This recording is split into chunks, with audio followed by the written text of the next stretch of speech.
Hi, my name is Chance Giubilini. I am a benzo survivor officially as of September, I want to say 12th of 2019.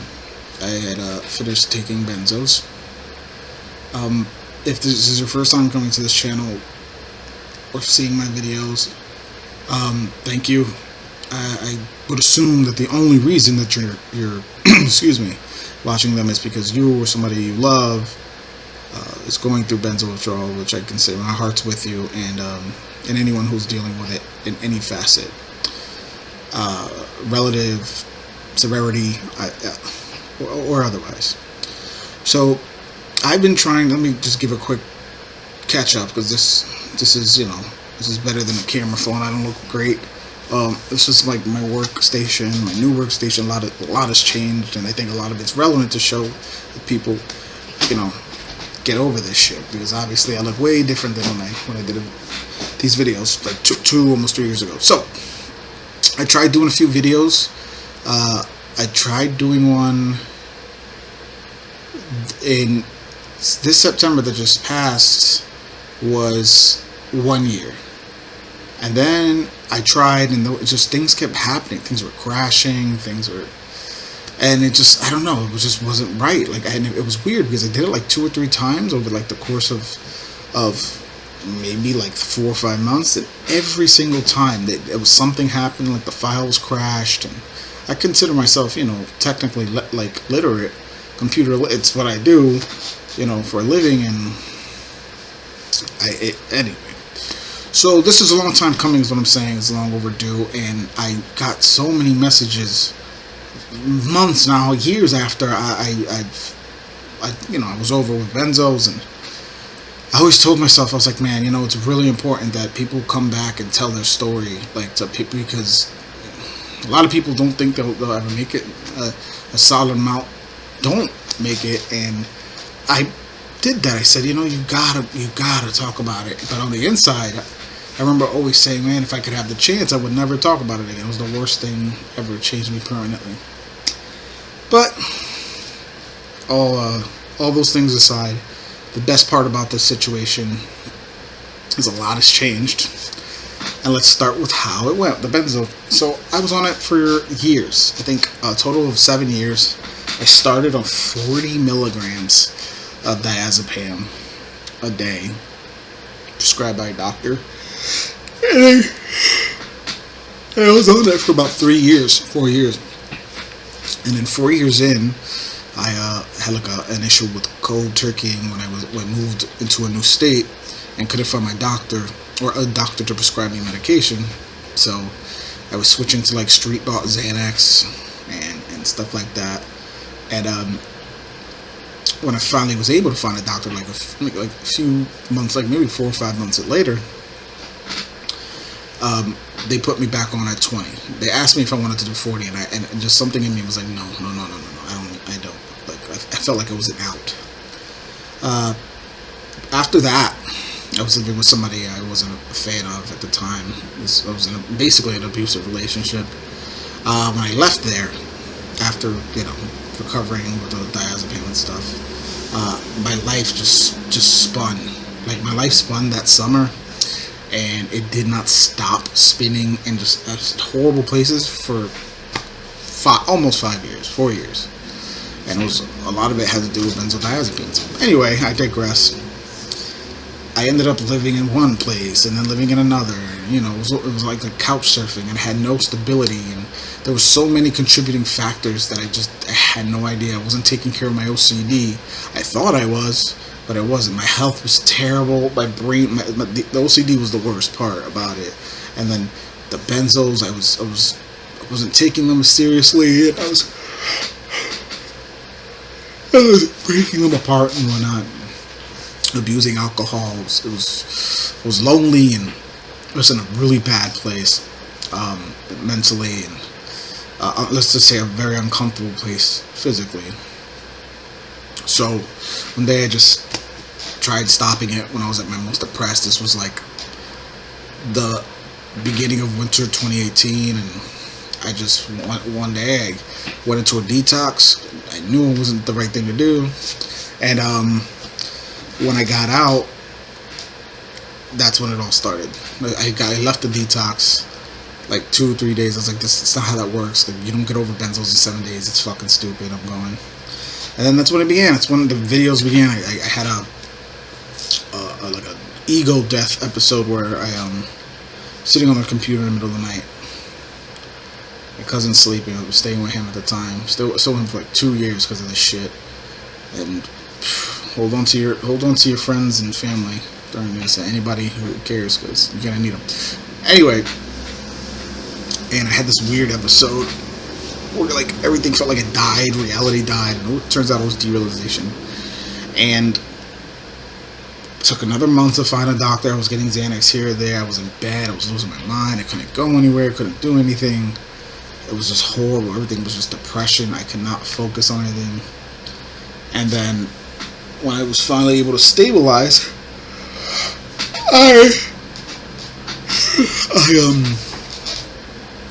I slowly started getting back to work. Anything I could do, somebody. It was so awkward. I lost all sense of myself. I didn't even know what I wanted to be doing anymore. It was definitely like dying and being reborn again. That's definitely a big part of it. It was very much like that. And I just started from as much as I can. I started water tapering. I met a friend on YouTube, and she helped me titrate, and she was basically like my benzo buddy, and she was awesome.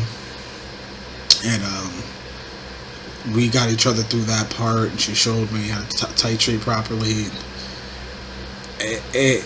I remember the thing I wanted the most, which, funny enough, I wouldn't have be able to have gotten while still taking benzos, whilst still taking them, is my OCD taken care of, which was really like the main reason that I did anything, that I started taking any of that stuff. And all of that was like multiplied tenfold. All of it was worse, and like the thoughts that I thought I had that were bad before benzo withdrawal, they were tenfold, like about reality and space, and then the obsessions about them. There was so much that I'm just skimming over, because all I'm trying to do is emphasize how bad it was and how I came out of it. So now we get to the good part. So slowly I was returning to work. I was walking some dogs. I tried going back into work with making pizza, because I was doing that before I got sick, like 2-3 years ago. And I got sick, that's what I'm talking about, withdrawing. And that didn't work out. I was doing great, but the guy, it's whatever. It's a situation, that's it. And it just didn't work, and I left. And I worked at like a warehouse for a few days. It was so awkward, and again, I had barely had any money in my pockets to do anything, to pursue anything. But I look at that part of my life as like I was literally a different person.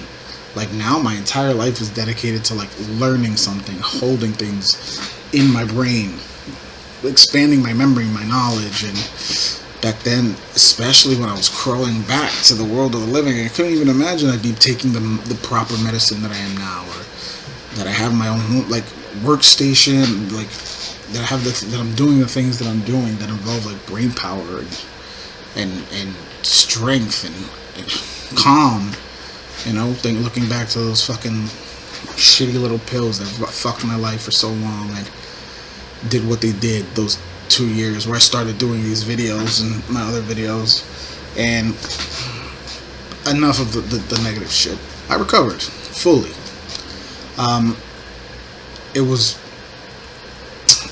I started to notice as I was recovering when I started doing things that required like neurological input, like saying things, doing things that challenged your mind. Someone had given me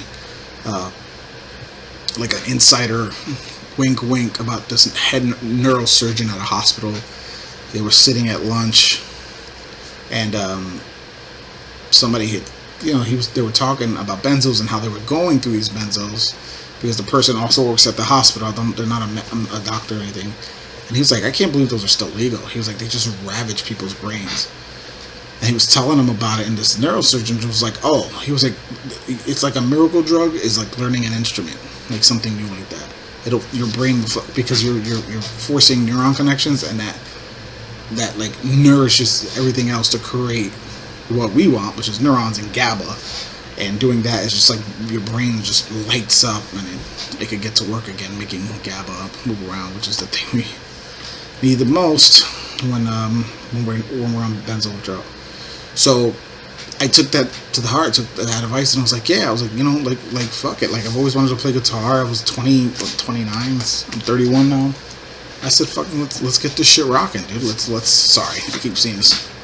Let's get this rocking. Like, let's see how it works. And of course, at first you don't notice it because your brain's going in different places. Derealization, we all know, is the worst of the worst when it comes to that. Oh, there's a cat here. He's screaming at me. He's a sweet baby. What you want, Bubba? You want to hear about benzos? How they fucked my life? And they fucked all our lives over here? So, yeah, I was able to start doing that. And then after that, I started easing back into like doing dog walking for a company, because I was just like, I was paired off with vertigo as well. Like, I got really bad vertigo the day after I took my first dose of the Valium, after, the initial withdrawal, or cold turkey, whatever, as you will, the big event. And I had vertigo, and I had to work through that for a long time. And then in June, it hit me really bad. I had a horrible attack, and then I spent that whole summer just inside the house, scared out of my mind. Like, I'm like, fuck, man, like benzo withdrawal and vertigo, both. Like, what the fuck am I supposed to do with myself, though? Like what's gonna happen? This is crazy. It's just getting shit fucking piled on me. As you notice, I have glasses now because that was for the vertigo. It was like very severe. I couldn't walk, and one day, because I started doing the dog walking here and there again, I could barely do it again. Fucking vertigo, was an injury in my neck. I started doing dog walking here and there, and that's when I felt for the first time like, oh shit, I'm feeling better. Like, I wasn't finding myself thinking about things as much and terribly and as obsessively. And I was okay. I got into that job. I got back into photography, and I think that was the turning point for me, getting better, feeling better, losing a little bit of weight. This was like November 2019, and the end of that year was way cooler for me. I was in a better place. I felt, I still felt I had like benzo, like weird windows and waves, and certain things triggered it, but I was like drinking caffeine and going to like and doing like stayovers and staying at strangers' houses, taking care of their dogs. I was taking the pet sitting thing seriously, and slowly I started to be like, wow, you have a life again. Like, I still had the anxiety and like the thoughts that would trigger something horrible, like an existential dread, but they were just losing their umph. It gets to the point that even the most anxiety-ridden person, fucking, at some point your brain's like, all right, whatever, fuck, that's boring, get it out of here. And revisit once in a while, but like around that point, I remember I was feeling better, and I started doing more photography. I started meeting a lot of nice people. And I felt like I was moving further and further away from that world. The only time I ever felt like I was in that world still, the world of, benzos and benzo withdrawal, was when I was home, because unfortunately, it was triggering. And when I was home, I was at my cousin's house, and I lived there. He did everything he could and to be amazing and get me through it, and I still, my best friend to this day. But the point is that, it wasn't really my home. I had my own room, my own bed, and it's just not. It's no fault of his. I don't even want to keep blaming myself, because you get put into a situation because of being prescribed the incorrect drugs, or you're drinking too much, and you don't have the proper behaviors or guidance. You know, insurance is difficult and finding a doctor, but that's that's how it was. Now, going into the pandemic, my grandfather died. My grandfather passed away suddenly, and my grandfather, my grandmother, and who he was not with anymore, and my cousin got my family. Let's just say my family and my friends too, because I even formed a new circle there. They got me through benzo withdrawal. I don't know. Like, my heart aches for anyone who has to deal with this without family, or even without just no one at all, because I really don't know how the fuck, from an emotional standpoint, from a financial, like, I'm not gonna front, I'm not gonna lie, you know, I'm in a great place now in my life, you know, I can be honest about how it was back then. If you guys can relate, I think it works even more. And holy fucking shit, man, life is fucking awesome now. My grandfather died during the pandemic, and at the beginning, and it threw everybody for a bone. It fucked me. I felt like that was the judge's gavel, like the galactic, cosmic judge's gavel, that the benzo era was like, boom, it's gone, it's done. And coincidentally enough, that's when my vertigo started just going away. Like there would be whole days where I was like, holy shit, I'm walking across this wide open space that I don't feel like I'm gonna fall. And his death, which I still haven't mourned over a year later, over a year and a month later now, it triggered something in me. He was my best friend. He got me, like I digressed again, but he put in the work and taking me to places and making sure I was okay and that I had money to eat. And it's a 29-year-old dude. Like, you're embarrassed and shit like that, but you really shouldn't be. You shouldn't be when something fucked like that happens. And it was so hard to just live life when you have a compulsive disorder that tells you everything's wrong, or everything's out to get you, or your girlfriend's gonna cheat, your boyfriend's gonna cheat. Who am I? What does this mean? And it gets worse and worse because of a drug that was supposed to be helping you. And now you're dealing with money issues and finances, and who's going to babysit the kid. And I don't have a kid, I'm just using an example. Or how long do I have on like sick leave, medical leave? It's so overwhelming, and having somebody there like that helped. It did. So look, life's awesome now.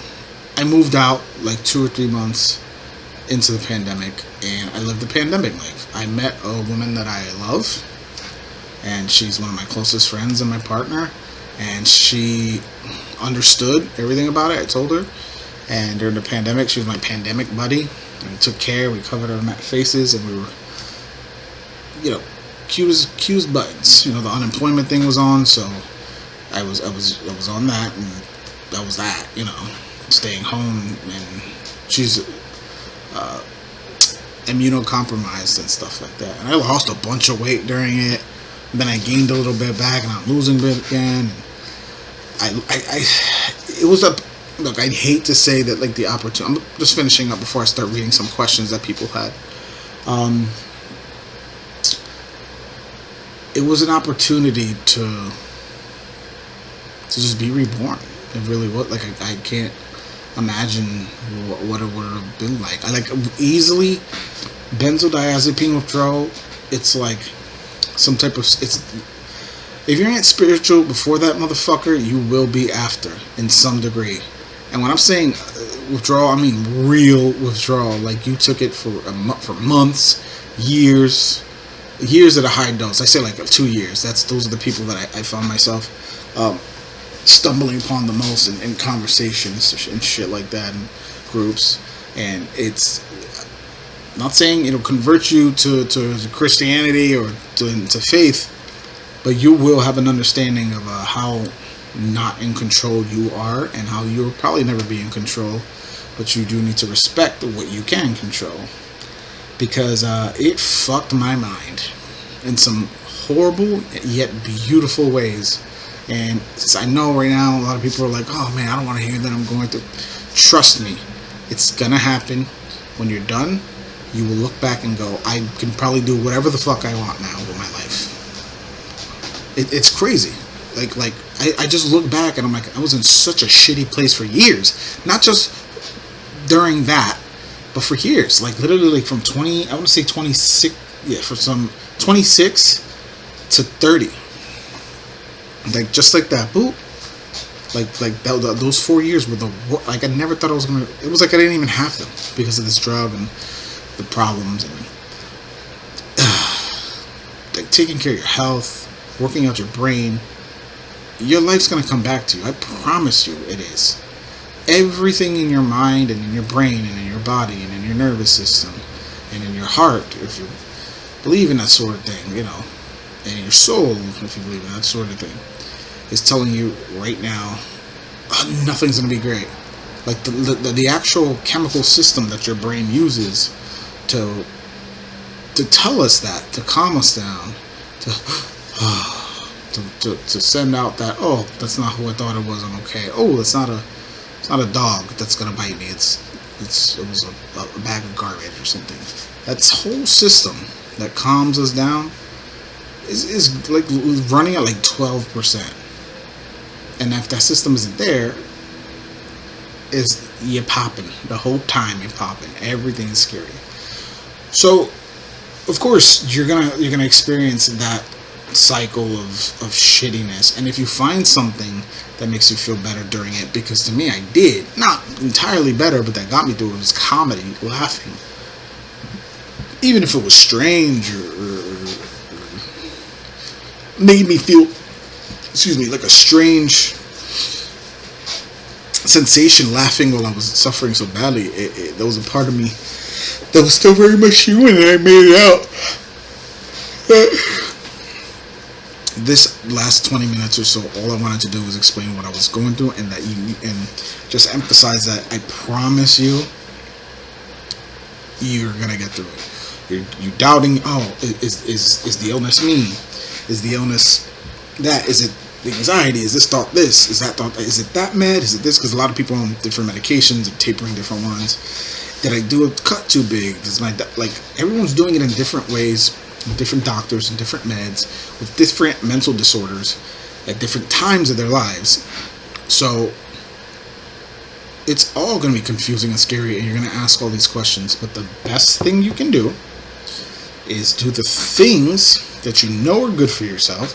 Get as much sleep as possible. I know that shit's hard. Eat properly. Do not fuck around with sugar or chocolate. It's going to fuck you, especially in the acute stages. It's going to fuck your shit. You're not going to be able to sleep. You might not even notice. Eat well. Eat as much as you can. Not as much as you should. When you can. Do not drink alcohol. This is don't do it. Take it from me. I'm an expert on what I'm not an expert. Let's not say that, because I don't want anybody taking advice and then getting hurt or going against their doctor. Your doctor knows what's best for you. That's a trained medical professional. But what I'm saying is, the things that I can advise, just me, I'm not diagnosing anybody, is that you have to take care of your health. It's pretty common shit. And thankfully, that's all it is. So that I'm sure if you went to your doctor and said, oh, this guy on YouTube was like, fucking don't eat chocolate, don't eat caffeine right now, drink a lot of water, get as much sleep. Like, yeah, do those things all the fucking time. Like, you Benzo-Free or not. And it's true, those things really help. Exercise your brain. Take fish oil if you can. Take a good amount. Talk to your doctor about that. If you do all that stuff, you will get the clarity to see what's this mental illness. What's this? What am I doing here? Is this that stuff clears up. A lot of it's just anxiety. Horrible, fucking terrible, mind scraping anxiety that can't let you sleep. But if you stick to all of them, you're gonna get better a lot faster, and you're gonna feel a lot better, for sure. There's nobody who's like, oh, I didn't feel anything, I did everything. Like, it just takes time. That's it. It takes time, and I can promise you, you're gonna get better. I wish it wasn't so late or early now, and I had more time to say other stuff. But I'm hoping if this works, and I could, I don't even have the time to celebrate that I'm done with benzos. I don't even want to look back and talk about it. As far as like why, like I said, I knew when I got better right before the pandemic. Everything just kind of cleared up. I still had the vision issues, but I want you guys to know it's so important. Like, yo, look, I live in Brooklyn. I have a fucking dope house, or excuse me, a dope apartment. I'm playing Magic the Gathering again, a game that my brain, I never, even before Benzo-Free, I never thought I would be able to sit down and play the game that I'm good at, consistently, for the most part. I'm getting better. I've only been playing a few months, but it's like a competitive thing that I never thought I could do. And now, after Benzo-Free, I'm doing that. I learned the guitar and learned how to play better. I'm like starting to draw. Like my brain's coming back, and I could never do these things on benzos. Like I couldn't do it. I'm designing. Like I'm a photographer now for a living. I'm designing websites, and like just watch the fucking videos and you'll see how far back I was before I couldn't do any of that shit. I thought I was gonna die. But being strong enough to take the tape or go down, stick with it. Know, like, fuck, I'm worth it. Even if you don't want to get better, if you like in your brain, your brain heals itself with GABA. It needs it, so it needs time to heal. That's it. It's gonna happen, but it's gonna happen smoother and quicker if you provide yourself with the proper nutrients. Eat better. It was hard for me to fucking do that. I'm a big boy. But eat better. Skip the caffeine. Please, for the love of God, do not smoke weed or fucking drink alcohol while you're doing this shit. Like, I have nothing against either one of those things. Don't do it. Don't do it. It's gonna fuck you up in the long run, I'm telling you. Polydrugging, especially while you're withdrawing from one or the other, is going to fuck you. Don't do it. Try when you're ready to get some exercise. Try to have a human interaction. Dare I say it, try to have sex. If you can, if you're with someone, your husband, your wife, your spouse, your girlfriend, your friends, whatever, if it's within reason and healthy, go have sex. Go feel human. Go watch a movie. Go, like, all this stuff is really important. Go, like, one of the first things I started doing was cooking meals. I cooked every fucking day. Every day. Cooked. It didn't matter what it was. It made me cook. I got better at cooking. And then I started writing, like, comedy, or I started laughing, or it's like, even if it was, my brain was, oh, you're fucking stupid, this is a waste of time, you're gonna be here forever, you're always gonna be, like, just here, just kind of floating around from couch to couch, and I still did what I had to do. It's so important. Yes, busting nuts is a really important part if you can do it, but just be, not even just saying do the things you love, but just do things that again, exercise your mind, exercise your brain. And that's important. So that's my advice. You're going to get better. I'll always follow up with this. I'm not good at these videos. But before we go, I wanted to read a few questions that people had and give them each like 2 or 3 minutes to do. So let me make sure you can still see me in the shot. All right. These people don't want their names read for the most part, or didn't, so I'm just like, they're good questions, and I figure they're general enough that they'll serve purpose to anybody else watching these videos. Anyway, here we go. I've obviously never met you, but I can relate. Right now I'm 29. I want to get off Xanax. I've been on them for 3 years, and my anxiety's through the roof. Say I start, how do I pay my bills, keep a job, relationship, family, girlfriend, because I know it'll be a nightmare. Yep, this is preparation. This is good already. How long were you on benzos? For what? It's awesome to see you made it, and you might have said in your video I also have ADHD. I do have ADHD and wasn't medicating it all the time. For me, I was on 7 years. Maybe even 8 years, but on a high dose, like 7 years. Like, that's even after the cut from 40 down to 20, it's still an extreme amount of benzos every day. Like, it is a miracle that I can hold conversation or function at all anymore. I put in the work, but I mean, really put in the mental work, but that's that, man. And yeah, one of the scariest things, bro, is what the fuck are you gonna do? You know, like that's the first thing I said. I was like, yo, what am I gonna do with work? I was like, I still gotta work. I still got shit to do.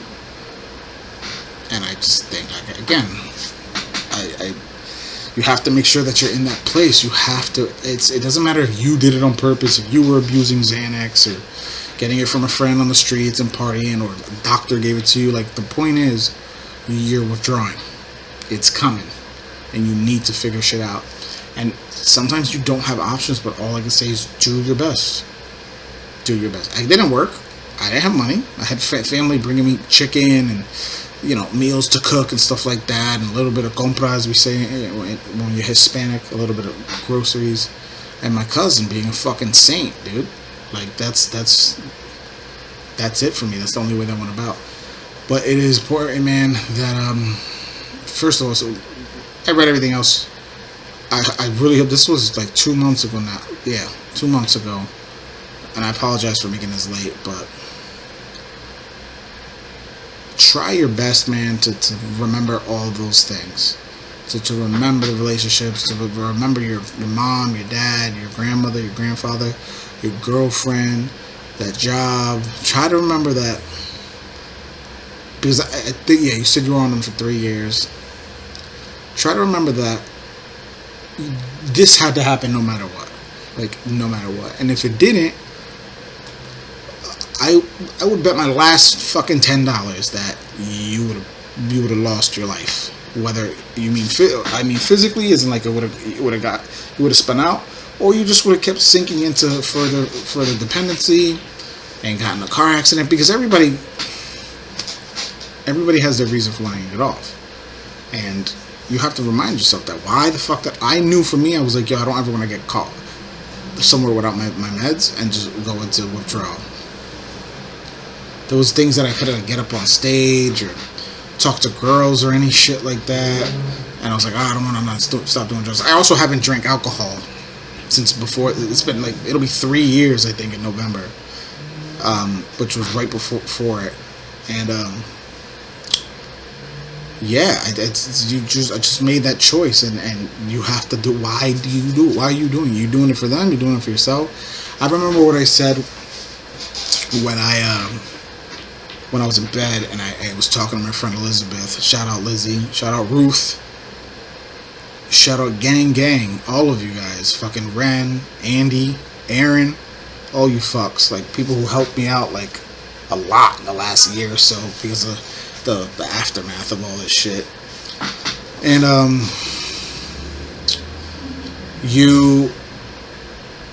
I remember telling myself, the only thing that I want to do when I fucking get up from this shit is film. Just shoot with a camera. Go film something. Go to the wilderness and film. And that thought of, because I was obsessed with my age and, oh man, it's too late to do anything here, loser, but like bad. It's just that thought of disappearing from all of this and going to that one place, which was, again, behind my DSLR. That's why I did it. That's really why I did it, because I knew I wanted that. I said, I said, man, once I fucking can walk again. She was like, you'll do it. You'll do it. And I did. I fucking did it. I did it. It took like a year after that, or longer, a year and a half. But I did it. I did it. So you'll be all right, brother. Keep it pushing. Feel free to hit me up with questions and stuff. Hope you're doing all right. Almost said her name. If you do make another video, it would be cool to hear you answer these questions if you can hear. Alright, so I think I answered one of them, but I'll answer them all anyway. I'm curious if your love for gaming ever fully returns. Some days gaming just doesn't feel the same anymore. I still will always love it though. So, the first thing I did getting up, literally out of bed, on, I think it was a Valium, yeah, the first time, was play Doom, the 2016 one, because I was so angry and so focused and so hurt that like that's it. I got up, sat down at cousin's big ass TV. I think he was out drinking or something. He was at a bar. We're doing a show, and it was like January 20. It was like maybe like a few days before my birthday, and I was just fucking so focused. Vertigo's tilting the whole world to the left, and I just remembered why. Well, I think I almost teared a little bit because I just was like, "Fuck, man! I wish I missed this so much." I tried playing video games during it, and it just wasn't good. It was fucking my brain bad, and video games for me became a much different thing. There's this game called Sekiro that I played when I was withdrawing badly, like a few months after that, and it also helped me with my vertigo. It challenged my vertigo. It was like playing that game like while spinning in midair. Like that's how it was the whole time. It was very difficult, but yeah, this was June, July. It challenged me, and again, it was not for pleasure, you know. It was more of like a straight up distraction. And I tried to come back from the world of the living.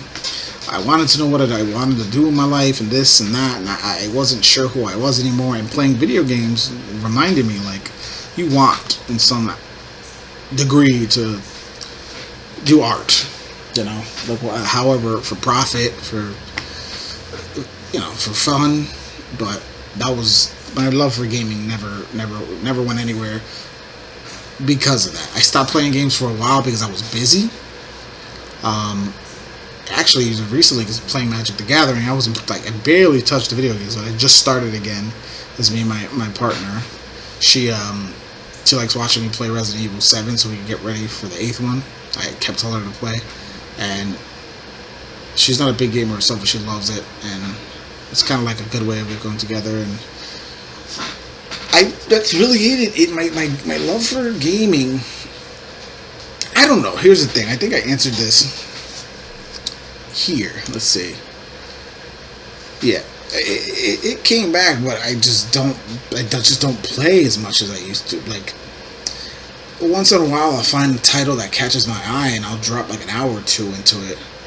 But like I was playing the Monster Hunter world because something happened, unfortunately, during the COVID summer, unrelated to COVID to me, and I was horribly depressed, and a friend helped me like keep my mind. And I played a lot of Monster Hunter, a lot. I was like, you know what, fuck it, I'll get good at it. I just taken a risk to get back on Prozac, to get back on Adderall, like all this stuff, and it was horribly, and it worked, but I was like, I need something to focus on, and I was not playing Magic the Gathering again, so. But gaming will always be something also in my heart. Now that my OCD is better because of the meds, one of the hard things was like my brain would focus on the game and it'd be like, imagine somebody did this and that and this, and people worked on this, and it was insane trying to play a video game or watch a movie and actually focus on it being like a cohesive thing rather than sets of production teams and shit. Is so Benzo's fuck my shit. They can go fuck themselves. Really can bad. But I don't think I ever doubted that I would heal. I was like, how do you forget this stuff? And then, like, for a long time, and I still feel like a lot of the derealization and stuff came with it. But gaming's something very much more casual for me now. I play a lot.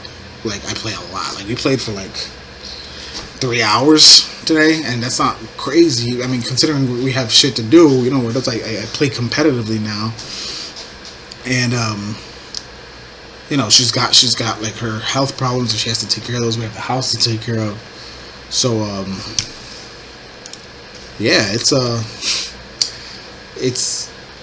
they still give me that feeling of getting lost, and they'll always have that in my place. It's just what I usually do is I want to do something more productive. I want something that's more, that's why I prefer games like Resident Evil 7, like 20, 30 hours, a nice, solid story and scares and little RPG elements here and there. That's perfect for me now because I can finish something like that in like a week or two, and I'm great. I was playing The Medium, that's another one. I like a lot of survival horror now is my thing. But I love it. Video games are always important to me, and they make me escape, and they challenged my brain and healed me, and so that's dope. All right, how are you physically? I'm fat, but like I was way fatter then. Physically, I'm fine. I get these weird tics and stuff that are definitely gained from benzos. I have, there's damage. There's neurological damage. I don't talk about it a lot. I don't like that. My family and stuff, they've had enough of all that shit. But yeah, I have like neurological damage, like for sure. It's not too severe, and again, a lot of the exercises and whatnot and helping it is making it better. But physically, I'm fine. I feel like I get hot flashes and shit like that once in a while. But granted, this is now a year and a half out, off of them completely. Yeah, I can walk.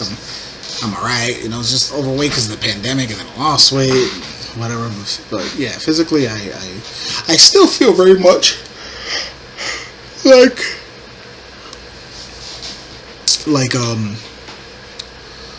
I'm getting like shivers and fevers and all those fucking things from acute withdrawal, and then prolonged withdrawal.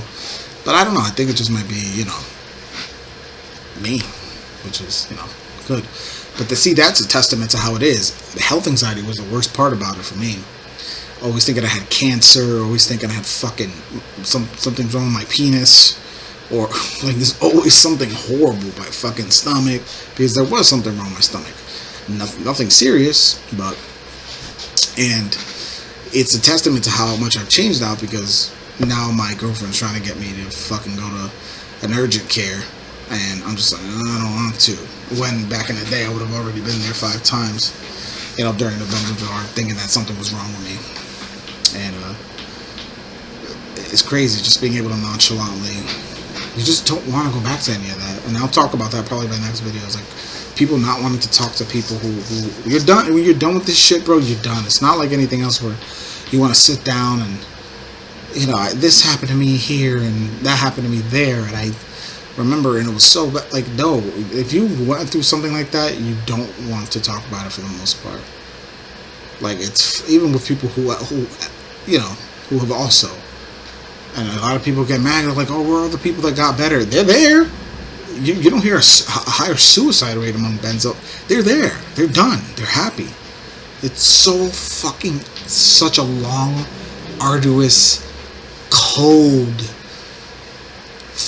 fucking rocky, bouldery, mountainous road through benzos. Hot and cold. Fucking lava and freezing rock faces. It's just, why the fuck, especially if it's not widely known and nobody understood, like, why would you want to talk about that shit again?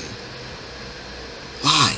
So I don't get mad at people for that. Like, it hurts because I helped so many people, and I continue, like, I promised myself that I would be the person to put myself in a line, but fuck, man, nobody wants to talk about that shit.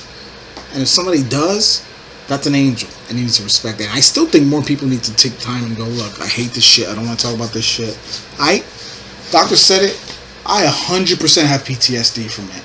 I start talking about it with my girlfriend or anybody, and I can't, like, I had a showing that was all about it, a gallery, and the day before my grandfather died, and it was about derealization and dissociation, and it was just all triggers, all fucking triggers, all night. And I still, to this day, when I think about that time, fuck, it's fucked up. So I get it.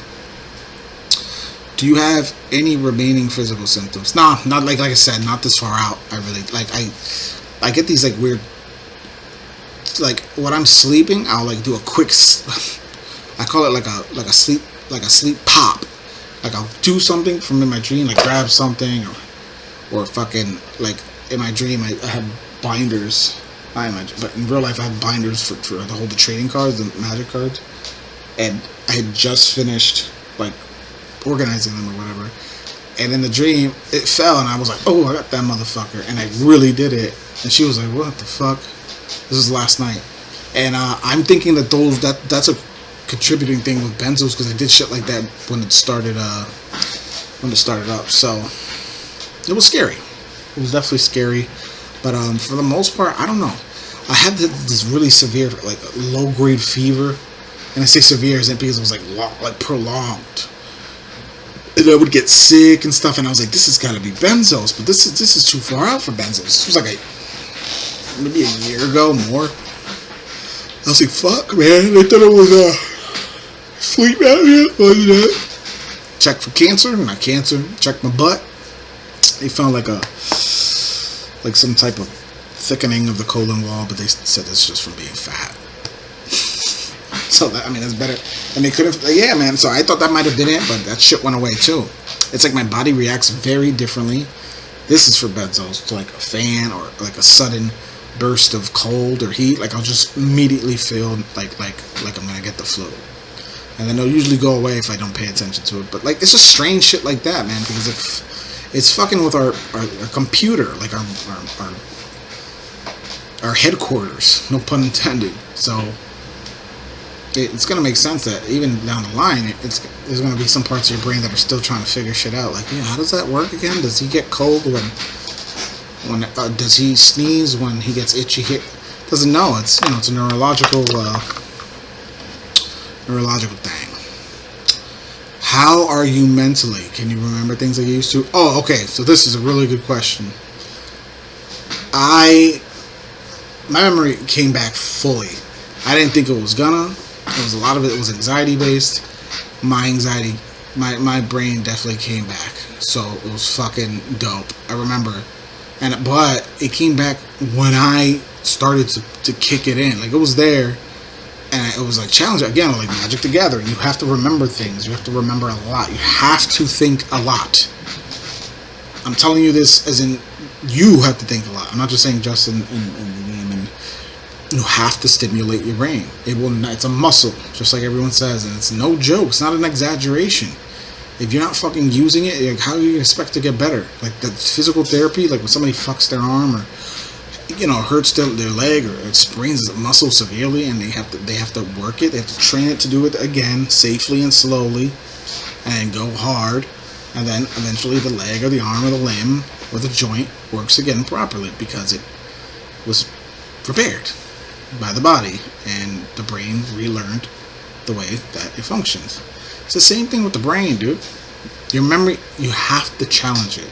Now, granted, in early withdrawal, acute withdrawal, it is highly recommended by a few sources to not be driving around or doing anything that involves heavy machinery when you can't think, or you're hearing voices or having obsessive thoughts that are distracting you, or intrusive thoughts. That's not what I'm talking about. Don't do those things, especially like the first month, early on. If you're cold turkeying, don't you fucking dare for like 2 months. In my opinion, these are all just opinions, not diagnosing anyone. So yeah, that's just things come back. Just be careful of, again, what you're doing, drinking, smoking, like all things that are not going to help your brain get better quicker. It will get better, but not as quick as you'd like it to. Alright, I don't think I'm going to do like 2 more, and then I'm going to fucking I think I'm going to do another video. I think there is only. Do you still get easily frustrated? I didn't get frustrated. That's why this is in response to one of my old videos, all these questions. I didn't really get frustrated. Playing Sekiro, everybody would get frustrated, but I didn't. I got frustrated with my life because of where I was, but I didn't get frustrated. I was, I had like a general sense of frustration where I was just like, fuck, I want this to be over, but no. And that easily frustrated wasn't a thing on me. Then, now it is, because I'm just me again. Did your fear go away? It did. It did. It went 100. I want to say 90%. A lot of the existential stuff, and I knew it was going to stay with me for life. Still is still very much here. I don't want to trigger anyone. I won't go further than that. But it went, for the most part, it went away. The GABA comes back. It could calm you down and make you go, oh. It's the anxiety tied to a thought. It's just like OCD. Or specifically with OCD, if you have a fear that you're going to stab someone because there's a knife close by, and you react with fear to it, your brain goes, "Oh, it's a threat." Now you're even scareder, and it keeps doing it, keeps doing it, keeps doing it, and it does that with anything. It does it with religion. Oh, I'm scared that I'm going to think. Now it does it with children, CPD, where it's like they think they're pedophiles or they think they're gay. It's the same thing, and your fear going away is the exact same thing. You need to not let it. That's like, again, it's basically what I'm saying about all this shit is you have to work with your brain. Like, your brain's fixing it, but you have to help it, push it along, show it, like, look, I already did this part, you do this part. Like, you have to try to do ERP, really, is if you're scared to go outside slowly, safely. If you're scared to cook because of the way you feel, or you're scared of the future, you're scared of what's going to happen, talk about those things. Don't ask questions like manically, because that's a common benzo thing where you ask a bunch of questions, no punctuation. I call it the benzo type. Don't do those things. Try your best to sit with it, listen, learn what's happening, because that's how your brain goes, oh, it's not a threat. Oh, it's not a threat, and it has to basically rebuild itself. It's the neurological system in that way. So my fear did go away. It took work, but it does go away. And again, it's another thing. The more you give yourself exposure to whatever it is you're scared of, whether it's something you're just thinking about, or it's something like work or homework, or your spouse, your boyfriend, your girlfriend, cooking, cleaning, walking dog, whatever the fuck it is, like, again, safely and within reason, you need to do that thing. You need to expose yourself to it, because if not, it's going to just take a lot longer. Granted, if it's something that didn't scare you before, it might, like, when you might just go one day, you wake up and you're like, oh, because again, the GABA's restored itself, but maybe not. So just work. You have to work. All right, so I think there's 3 more, but I'll answer these fast, because we're already coming up on what, almost a fucking hour. Okay. How's your sleep? Are you getting out more? I was so surprised at how much sleep I was able to get when I was done with them. Like, it was like super easy.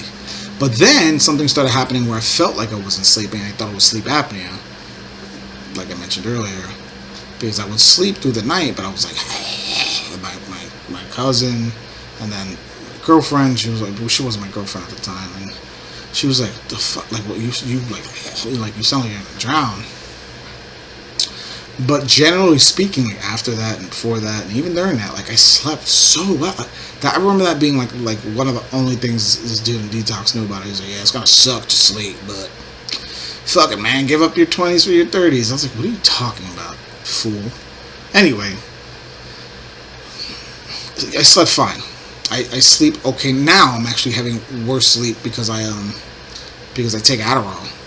I'm prescribed for my ADHD. I take Prozac for my OCD, and that's it. And I'm doing great with both of that combination, but it does make sleeping pretty bad and on certain nights. So I take like Ambien like 2 or 3 times a week. Again, prescribed. And because we already know what Ambien is and what it's like. It's not a benzo. It's a hypnotic, but it's close enough. So I've been very careful with that, and everything's good. No withdrawals.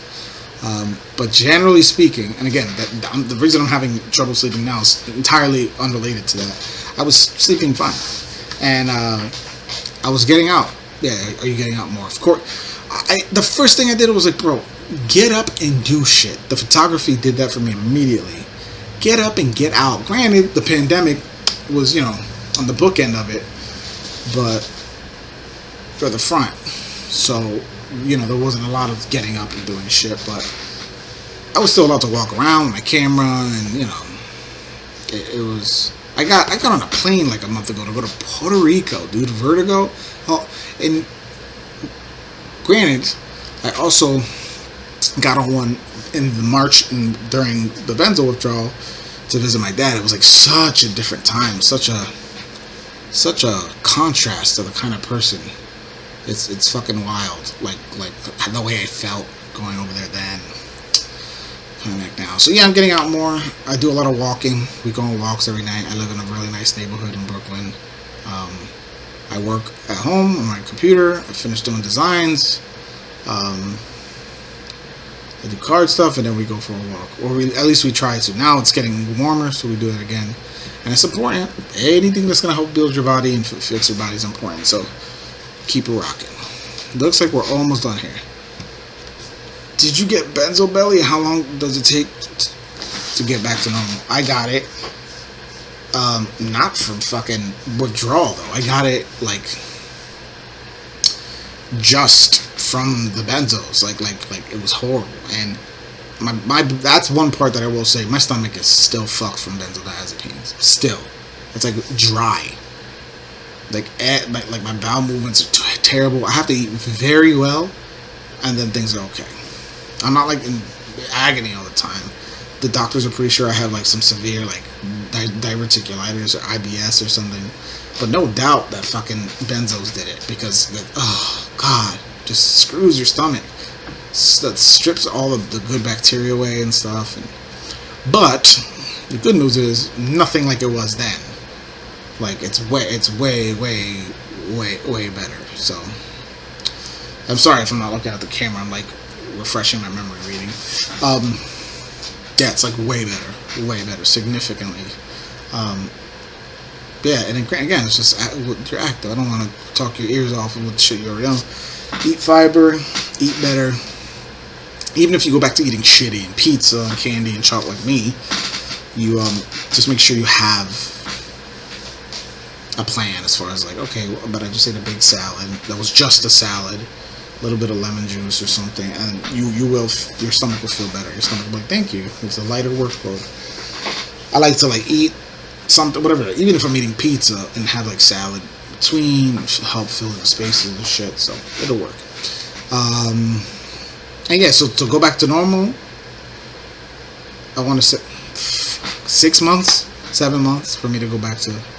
So I don't think that was ever like a huge issue, but it was. Congratulations!